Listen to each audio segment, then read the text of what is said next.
Okay, so what we'll do today, I'll teach you how to go translate from a planar bond line structure to a chair structure and back the other way, all right? And we'll also look at the chair structures and determine, right, if we have two chair conformers, which is going to be the lower energy chair conformer, which is going to be the higher energy chair conformer.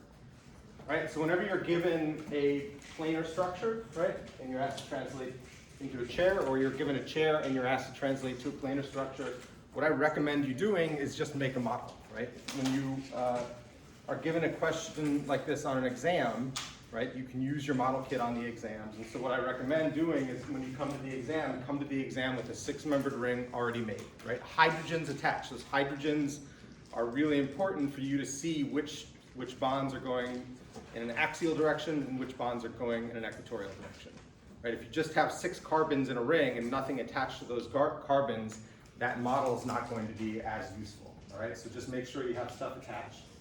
All right, if you have that 6-membered ring already made, it's really easy to attach say a blue atom, right, and attach a red atom. Okay, you have 2 groups on there. You don't, your model kit, you're just trying to represent those 2 groups of your model kit. So those 2 groups, you don't need to build them out completely, right? You just need to be able to tell the difference between them. Okay, so whenever you're given this, first thing to do is make a model. If you're really defiant and you don't want to use your model kit, as I know some people always are in here, that's your option, okay? And so you can move on to step 2, which is just draw the basic chair contours, right? So draw one chair. You can see my chair on the left is slanted to the right, right? And the chair on the right is slanted to the left. That's how I represent a chair flip, right? A conformational change. One chair is going one way, the other chair is leaning the other way. You don't have to represent them like this, right? This is a, just my preference to show that these are 2 different conformations. Step 3.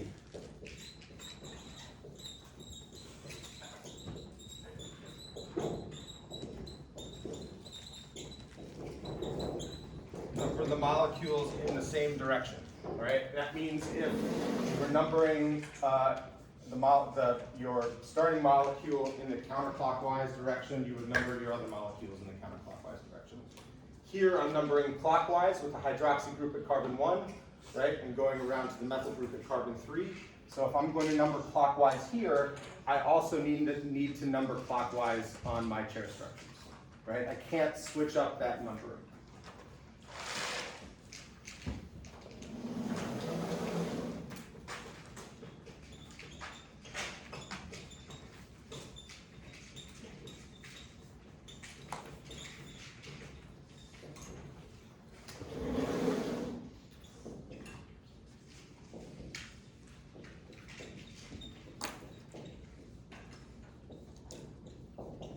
All right, step 4 is going to be transfer the substituents, right? So I know on my bond line drawing, I have substituents at carbon 1 and 3, right? So I'm going to put those substituents at carbons 1 and 3 on my chairs.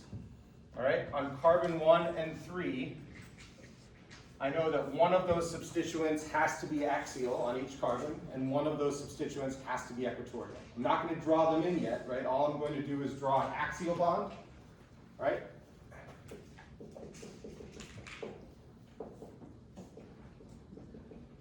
And I will draw an equatorial bond.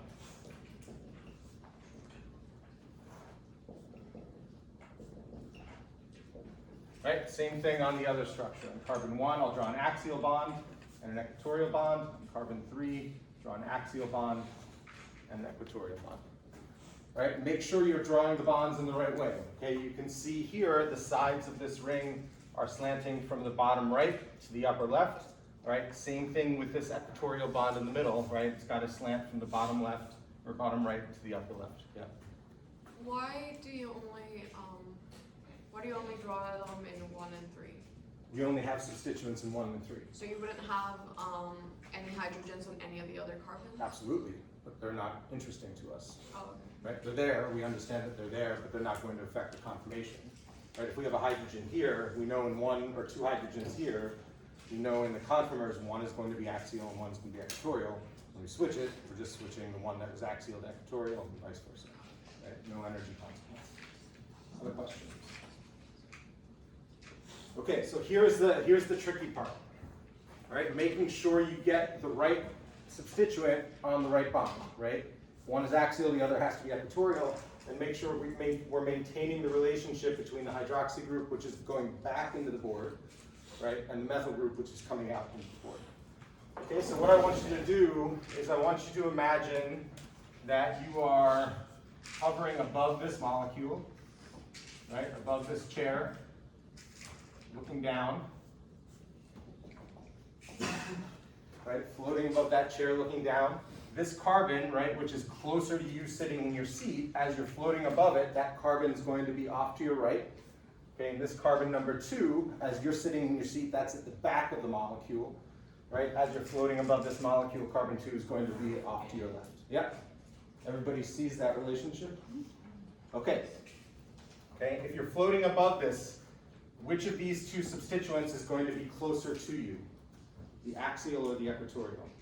Axial. The axial substituent. Great, that's on carbon 1. When you look at carbon 1 sitting in your seat, hydrogen and hydroxy group, which of those two substituents is closer to you?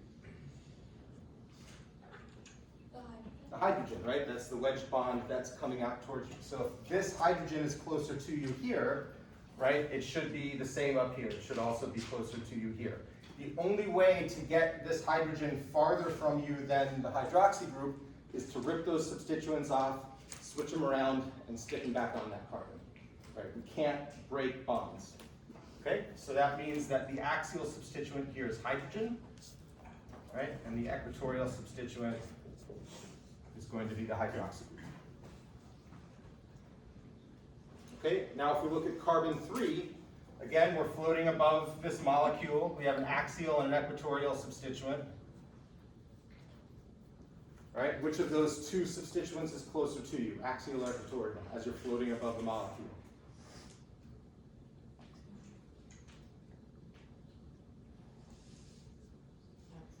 The axial substituent, right? Hopefully, can everybody see that? The axial, if I'm floating above the molecule, right, the axial substituent is coming straight up towards me, right? The equatorial substituent is moving out to your right.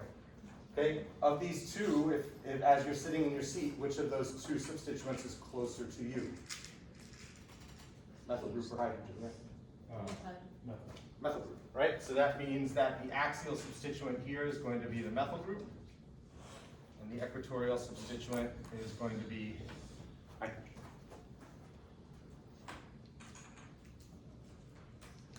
Questions about this? So this is assuming it's in the lowest energy configuration. We got to draw the other chair first, and then we'll figure out which is higher, which is lower. All right, when we do the chair flip, remember when we draw the chair flip of one chair, right, we're going to move those substituents around one position. Okay, because whenever we do a chair flip, right, if you look at the carbon that this black substituent is on, right, you can see it's axial. And when I do my chair flip, there we go, right, that substituent becomes equatorial. Right, so chair flips, axial substituents go to equatorial, equatorial substituents go to axial. Right, but again, we're not changing any position. And I move these around too far.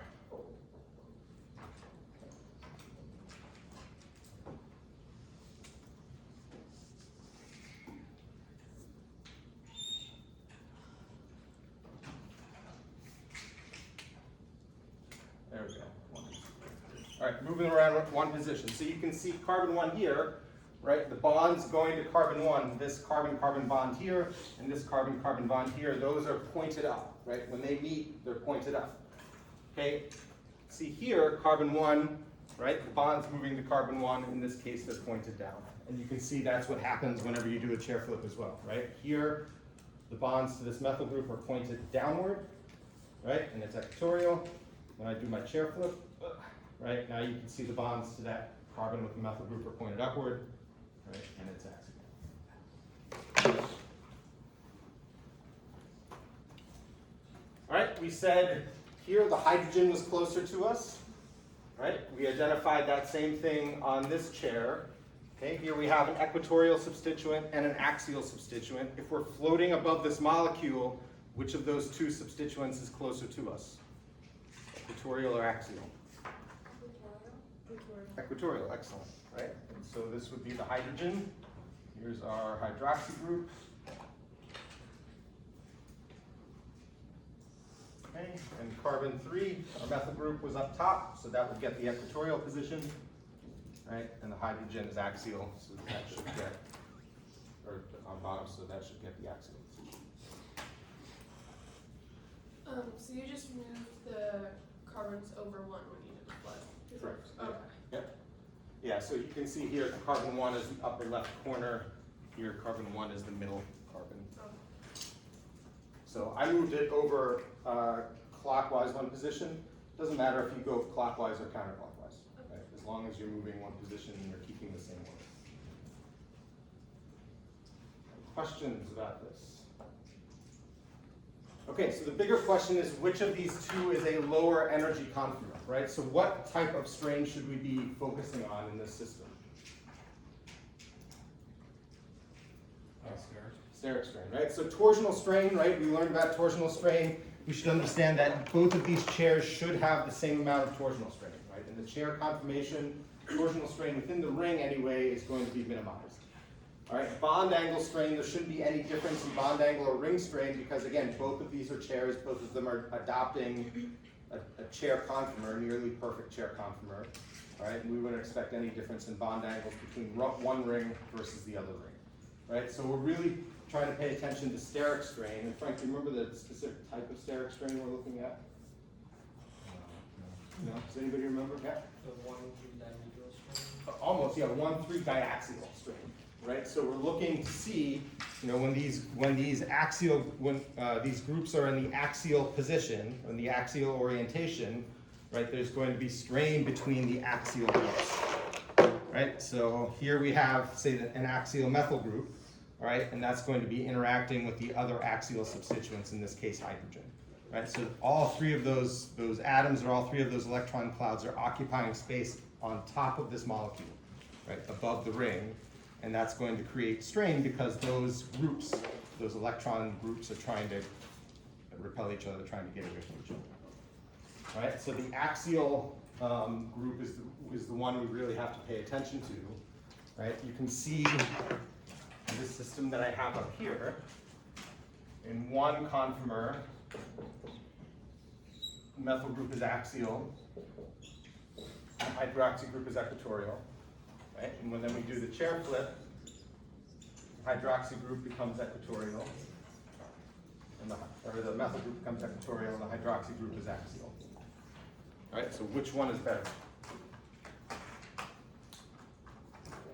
Remember, it's the axial groups that produce 1,3 diaxial strain, so which of these two is going to produce more 1,3 diaxial strain? The axial. Why? Why do you think that? Because the oxygen is more electronegative than carbon. Okay, so one answer is that the hydroxy group will produce more 1,3 diaxial strain, so let me get this into the right conformation here.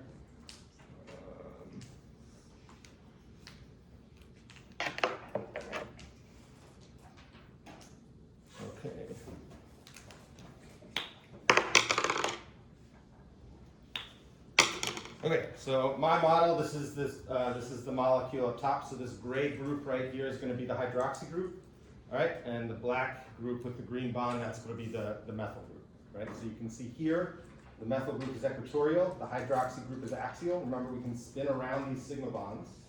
Hydroxy group has one bond to hydrogen, and then two lone pairs, right? And if we do the chair flip, right, now you can see the hydroxy group is equatorial. Methyl group is axial, okay, and it has 3 hydrogens attached to it, right? So there are 4 atoms in that group, as opposed to the 2 atoms.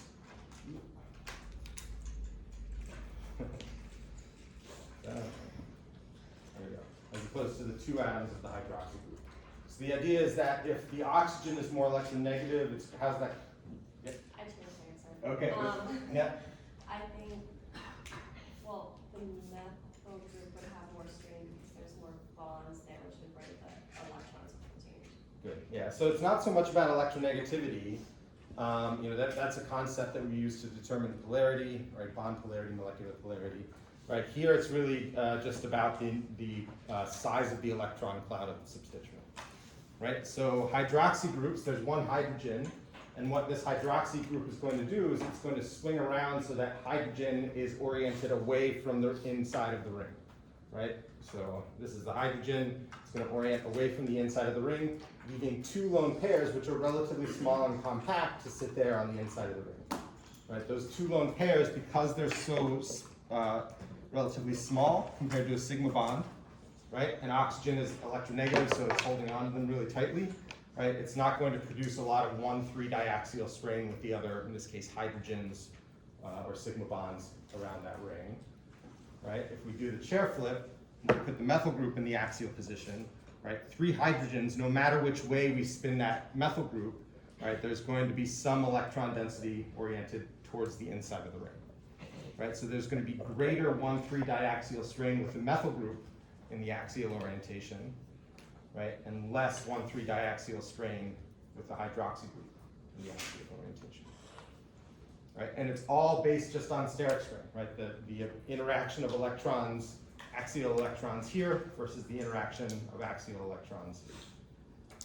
Okay, questions about this? All right, so.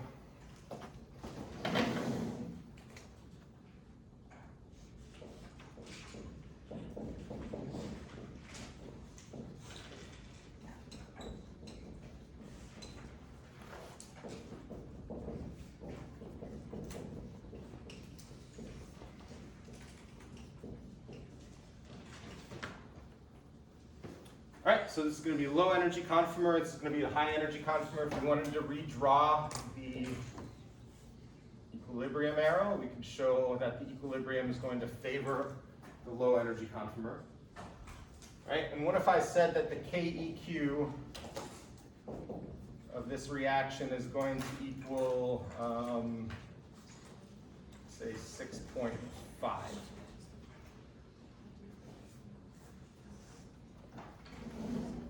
Right? What does that mean for the ratio? If I were to take a snapshot of the conformers in the system, what would the ratio of the conformers be? The KEQ is 6.5. Yeah. So make it like 6.5 is the low energy conformer for every one. Good. 6.5 of this molecule to every one, right? Or we could say 13 of these molecules to every 2 of those molecules, right? KEQ, when you learn about KEQ,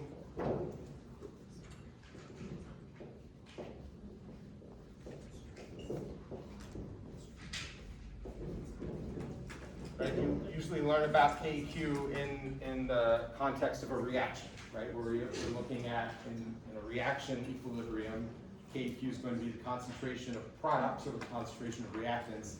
Same principle here, right? But rather than products and reactants, we're looking at the concentration of low energy conformers over the concentration of high energy conformers.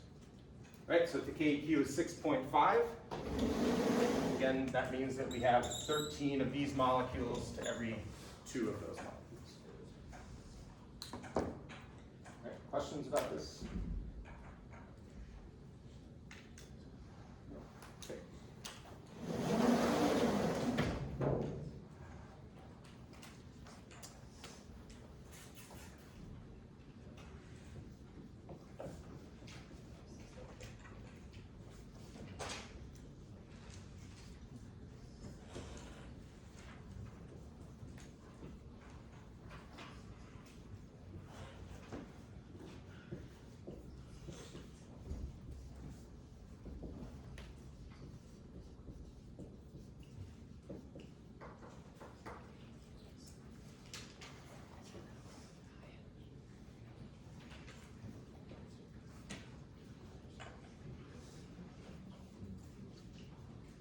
All right, so next, we're just going to finish off this chapter by talking about a concept called hyperconjugation.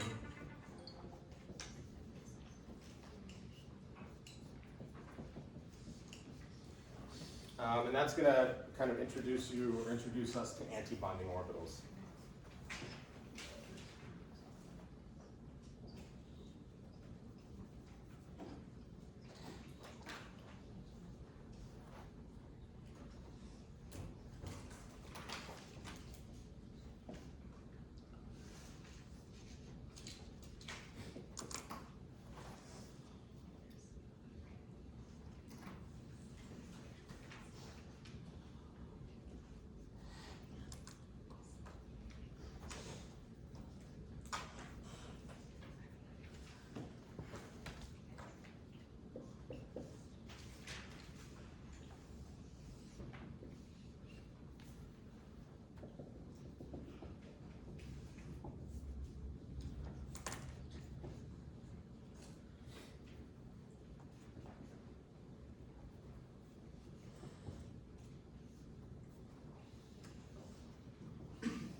Okay.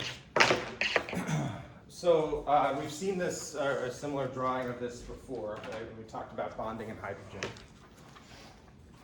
All right, so this is just meant to represent a carbon-hydrogen bond within the molecule of ethane.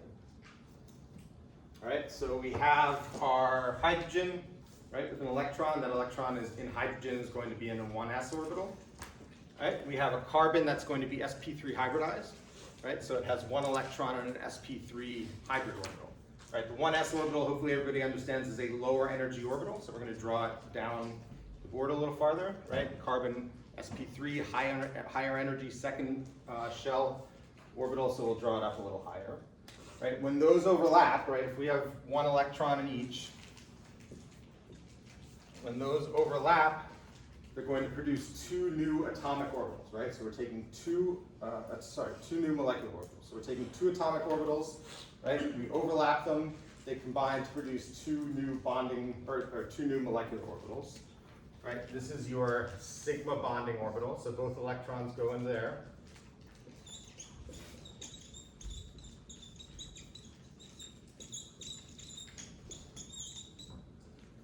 Right, and here is our sigma antibonding orbital.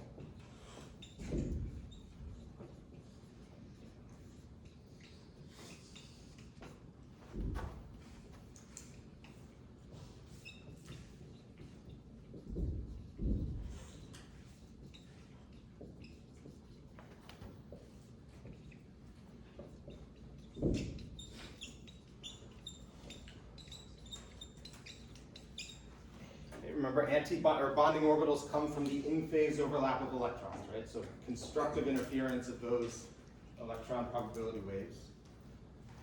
All right? Anti-bonding orbitals come from the out-of-phase overlap, right? So the destructive interference of those wave functions. Right? When we draw anti-bonding orbitals, typically we'll show that out-of-phase overlap, meaning that we'll take one lobe and leave it colorless, right? And then color the other lobe in.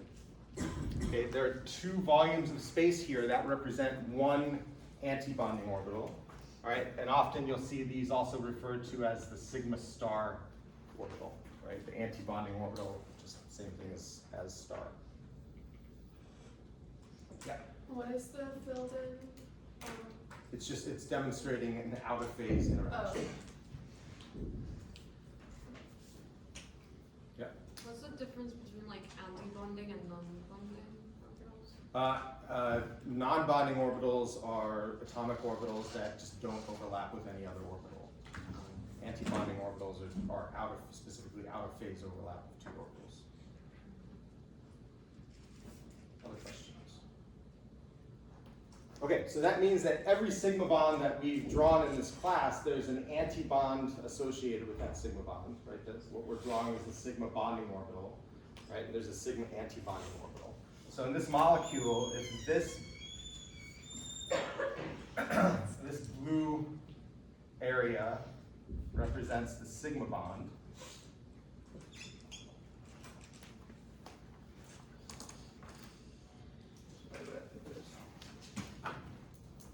the sigma antibond is going to be on the opposite side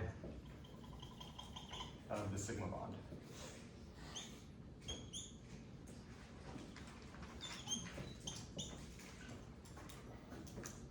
Okay, and that's going to be the case for every sigma antibonding orbital, right? We have the sigma bond in the middle, and then the antibonding parts there are on the opposite sides, 180 degrees oriented. Yeah.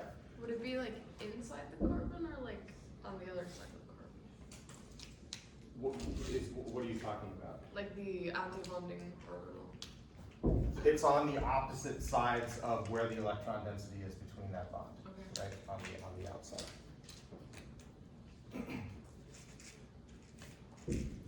Okay, again, the electrons are in the sigma bond, right? The anti-bonding orbitals are empty. We don't have any electron density there, and so that it's orbital space where other electrons can go. Yeah. Why do you have one red space colored in and the other one's not? Why do I have what? Like one colored in and one is not? So we just talked about that, right? With anti-bonding orbitals, it represents the out-of-phase overlap of two orbitals, right? And so we try to illustrate that out-of-phase overlap by shading one half of the anti-bonding orbital in and leaving the other half blank. Right, so whether we do that on an electron diagram, right, or whether we do that on an actual physical drawing, right, same thing. Other questions? Okay, so the positions of these antibonding orbitals is important because it helps explain some of the low energy of staggered conformations.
Okay, so here's another representation of a molecule. I don't expect you to know this. We call this a sawhorse projection.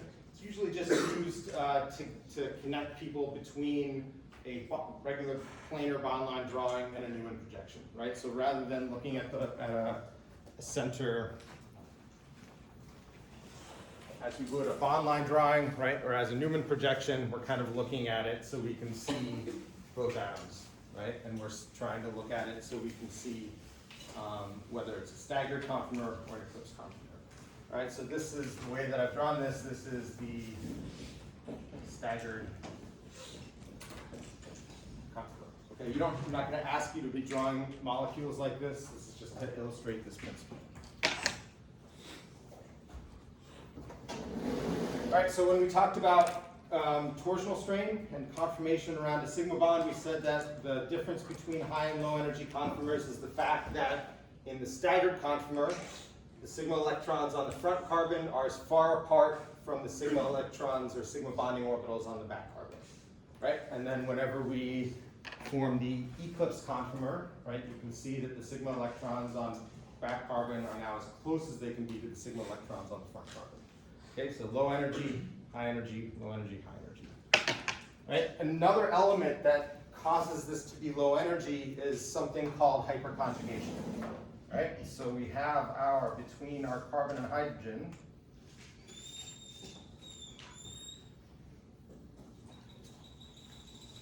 we have our sigma bonding orbitals.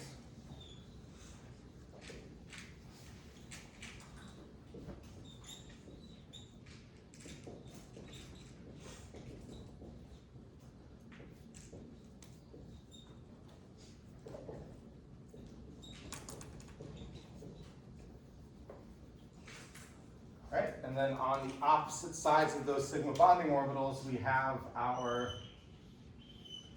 antibonding orbitals.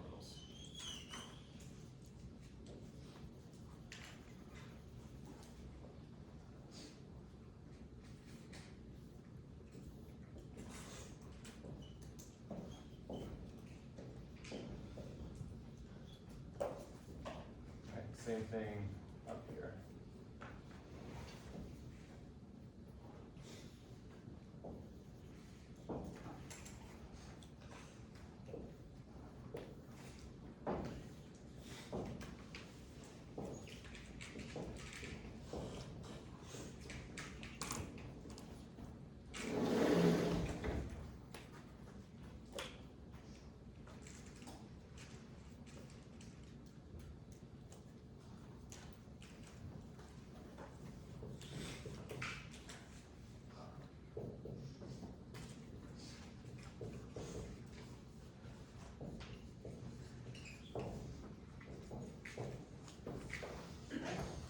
Okay, so the phenomenon that causes the staggered, or part of the phenomenon that causes the staggered conformer to be lower in energy is something we call hyperconjugation.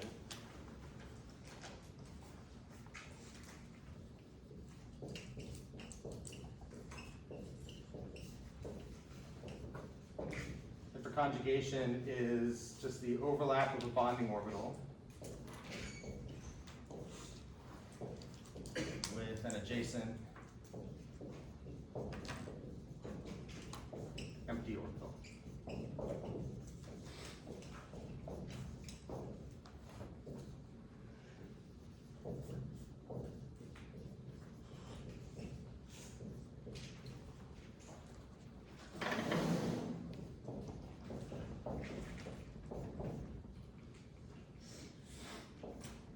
Right, and that usually comes in the form of an adjacent anti-bonding orbital or an empty p orbital. Right, we're going to see a lot of different types of hyperconjugation in this class. Hyperconjugation explains a lot of phenomena that we observe among different functional groups.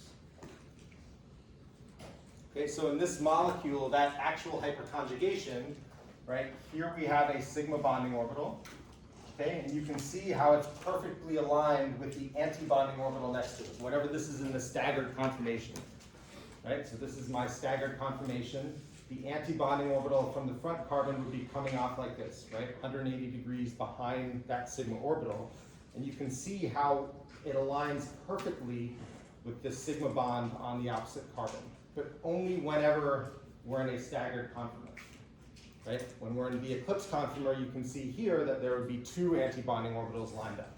Hyperconjugation doesn't happen like that. Yeah. If in the eclipse version of the model, if there's two antibonding orbitals lined up, why would it not act like a p orbital and form a pi bond? There are no electrons in them. Okay. Right? So hyperconjugation, right, we have two electrons here. And so because we have two electrons there, right, we can overlap two orbitals, so we have a max of two electrons in that overlap. Right? Two antibonding orbitals, neither of them have electrons, so there's no reason to overlap them. Okay? Whenever we overlap orbitals, right, whether we're starting with two orbitals with one electron, right, or one orbital with two electrons and one orbital with 0 electrons, whenever we overlap orbitals, we necessarily are going to create two new orbitals, right? A lower energy bonding interaction and a higher energy anti-bonding interaction. So that same thing is happening here, right? We're not forming a formal bond, right? But these two electrons see space right next to it where they can go, right? Where those electrons can spread out, become more comfortable, right? Not be as close to one another. And they can do that through this hyperconjugation, right? So we have a filled bonding orbital aligned with and adjacent to an empty anti-bonding orbital. Same thing down here, right? We have our filled bonding orbital aligned with and adjacent to an empty anti-bonding orbital. So those two electrons in the sigma bond, rather than just being compacted in that carbon-hydrogen sigma bond, right, now have the energy or lower energy because they can move around, dance around, get away from each other a little bit. Right? So in the staggered conformers, right, it's not just the interaction of these sigma electrons with these sigma electrons. That's certainly a big factor, right? But we also have to consider hyperconjugation and how that makes this a much more stable conformation. Right? Questions about hyperconjugation? Yeah. So hyperconjugation is something that's favorable to the molecule once it happens? It is, right, because we're taking electrons that are in a small space and we're allowing them to be in a much bigger space, right, giving them room to run, basically. Right, and again, it's not specific to this system, it's a general phenomenon, right, and we can generalize it just by saying the overlap of a bonding orbital, here in this case it's a sigma bonding orbital, with an adjacent empty orbital, in this case specifically an adjacent sigma antibonding orbital. Right? Questions about this? Yeah. So I mean, so that hypothetically happens like super instantaneously, right? Like it doesn't stay like that. Right, yeah. So yeah, we're not changing the system at all, right? All I'm doing is offering you one more explanation as to why that's lower energy. Right? This is going to still, I mean, this is going to be able to adopt an infinite number of conformations at room temperature. right? It just explains why, one more reason why the staggered conformer is going to be lower in energy. Other questions?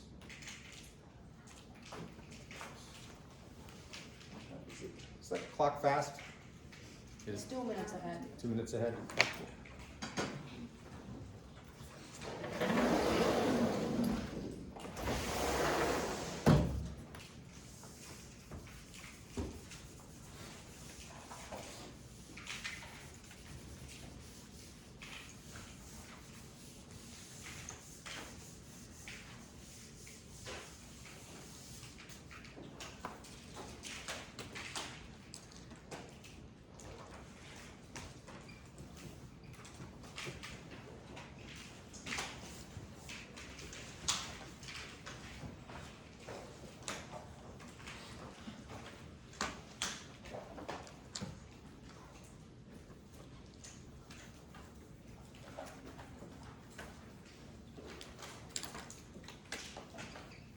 All right, final thing we'll talk about is just naming rings that have 2 or more substituents around them.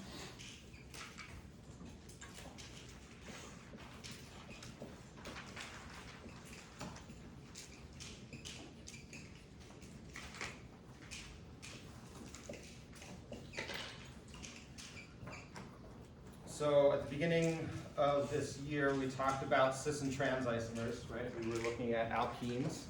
And we said that we can use the term cis and trans, but for alkenes, E and Z are the preferred terms because cis and trans can be applied to a lot of different systems, right? To explain the relative relationship between 2 or more things around that molecule. And this is one example of that.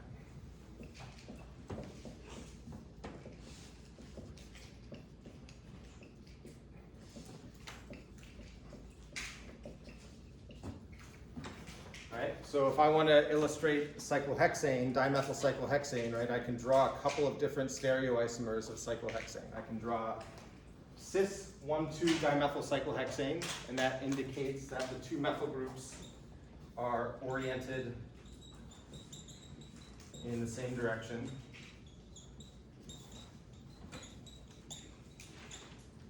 Right? Or I can draw the trans isomer, in which case those methyl groups are oriented in opposite directions.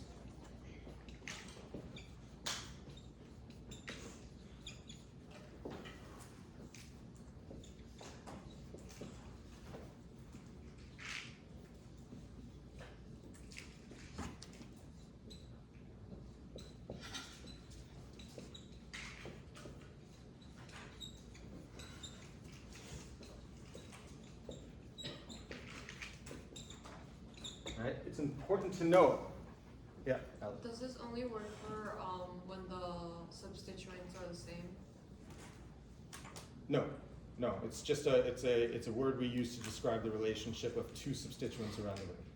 So it doesn't matter like which substituent? No, it's all this is saying is that here I have 2 methyl groups. The cis is telling me that the methyl groups are on the same side, right? So I could have cis 2 methyl cyclohexanol, right? And that would indicate that the hydroxy group and the methyl group are on the same side. Right? So this is all it is describing the relationship between any 2 groups, right? And in this case, those 2 groups are methyl, just for simplicity. Okay, important to note, this is not a comment on whether those groups are axial or equatorial. Remember, axial or equatorial is a conformational thing. So that is going to depend upon what conformation or what chair conformation a molecule adopts. Right? This is just if you're drawing bond line drawings, right? This means that you're going to have 2 wedges or 2 hashes. Right? Trans means that you're going to have 1 wedge and 1 hash. Okay, questions about this? Okay, that takes us to the end of chapter 4. We're going to get into chapter 5 next class. If you have not read through chapter 4, please make sure you do so. Okay?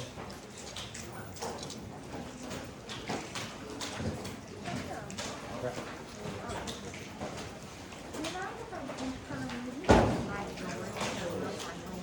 Take as many as you want. Yeah. If you have a box or something,